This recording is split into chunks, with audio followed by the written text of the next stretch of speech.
नमस्कार अमरावती महानगरपालिकेमध्ये भाजप, शिवसेना, शिंदे गट आणि युवा स्वाभिमान पक्षाची युती असणार, आमदार रवी राणा यांचा दावा।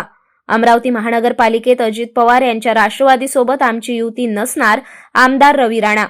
कुठेच अजितदादाच्या राष्ट्रवादीला भाजपसोबत घेत नाही। भाजप व आमची सुद्धा इच्छा नाही अजित पवार यांच्या राष्ट्रवादीसोबत युती करायची। अमरावती महानगरपालिकेमध्ये भाजपचा महापौर आम्हाला करायचा आहे। भाजप एकनाथ शिंदेची सेना आणि युवा स्वाभिमान एकत्र म्हणून लढले पाहिजे, असं काल पालकमंत्र्यांच्या कोअर कमिटी बैठकीमध्ये ठरलं। तसंच मुख्यमंत्र्यांनी देखील असं सांगितलं आहे। उद्या भाजप, शिवसेना, शिंदे सेना आणि युवा स्वाभिमान आम्ही तिघे एकत्र बसू, प्रत्येक जागेवर चर्चा करू आणि जो विनिंग कॅन्डिडेट तो राहील त्याला जागा सुटेल।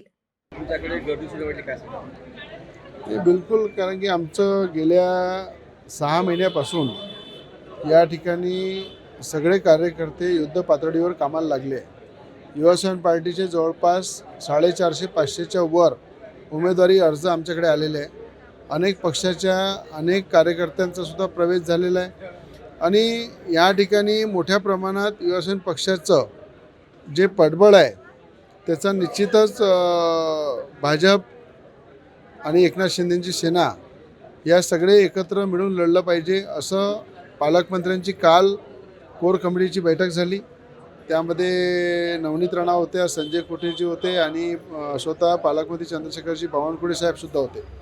तर त्याच्यामध्ये आम्ही तिघी पक्ष एकत्र बसलो पाहिजे, चर्चा केली पाहिजे आणि युती करून एकत्र लढलो पाहिजे, अशा प्रकारचे मुख्यमंत्र्यांची सुद्धा पुण्यामध्ये त्यांची पण घोषणा आहे की तिथे भाजप वेगळी लढेल, राष्ट्रवादीला सोबत घेणार नाही। इथे सुद्धा अनेक मुंबईमध्ये सुद्धा कुठेच मला वाटते राष्ट्रवादीला भाजप सोबत घेत नाही आहे आणि एकनाथ शिंदेची सेना आणि युवासेना पार्टी आम्ही एकत्र या ठिकाणी लढण्यासाठी आमच्या युवासेना पार्टीची कोर कमिटीची बैठक काल झाली। त्यामध्ये सुद्धा एकमताने निर्णय झाला की भाजपचा महापौर आपल्याला बनवायचा आहे, भाजपसोबत ताकदीनं एक लहान भाऊ म्हणून काम करायचं आहे आणि या ठिकाणी महायुतीमध्ये भाजप, सेना आणि युवासेना पार्टी एकत्र लढून या ठिकाणी एक हाती सत्ता आम्ही आणू। अमरावतीमध्ये अजित पवार राष्ट्रवादी सोबत नसतात तुमच्या?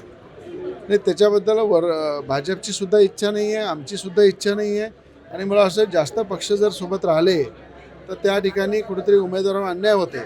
जे लोक अनेक वर्षांपासून काम करतात त्या उमेदवाराला उमेदवारी मिळत नाही, तर आपल्याला उमेदवाराचं आणि कार्यकर्त्यांसुद्धा त्यांच्या मेहनतीकडे लक्ष द्यावं लागेल। त्यासाठी मला वाटतं एकनाथ शिंदेची सेना आणि भाजप आणि स्वाभिमान एकत्र लढेल। काही प्रभागामध्ये युवा स्वाभिमान पक्षाचे उमेदवार आणि भाजप उमेदवार प्रबळ दावेदारी करत आहे, कशा प्रकारची वाटाघाटी असणार आहे? नाही, उद्या आम्ही काही भाजपची मंडळी, युवासेना पार्टीची मंडळी एकत्र बसणार आहे।